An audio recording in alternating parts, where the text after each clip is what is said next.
So if you watch yourself on video and you've seen that the upper body and specifically the head is shifting too much to the right, it may actually not be anything to do with your head, maybe a little bit more with how you're moving, not moving, or trying to move the hips, the lower body. So we had a student in this morning and had a little excessive upper body sway. The head was moving a little bit too much to the right. The chest sort of stayed facing down for too long. As a result, the swing direction was a little too much to the right, which gave him a little low point issues. So the club catching the ground early, low point a little too far behind the ball.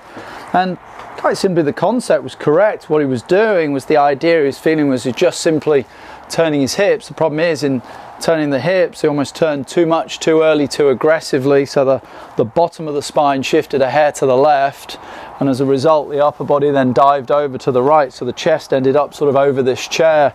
The right hip had moved away from it. Now when the arms swing down, that swing direction was just a little bit too much to the right, and of course, as we said, affecting some low point stuff. So simple drill, and if this is something you feel like you struggle with, was again using our trusty chair here, just to almost sense in the backswing there was a hint, dare I say, of some sway in the hips to the right. Now what that did is it pushed the lower part of the spine to the right, which kept the upper spine tilting a hair left, put all that lot together, and now the head stayed more centered, the upper body more on top of that lower body. He'd lost this sort of twisty look with the hips where the chest dived over to the right. So the thought was nothing more than in that first part of the backswing to feel that as a little bit of sway, which then became rotation. You'll see it's not truly swaying if the right leg at the top of the swing isn't further to the right than where it started from. So if in the video we would draw a line against the right leg here at the top of the swing, I still wouldn't have gone past it.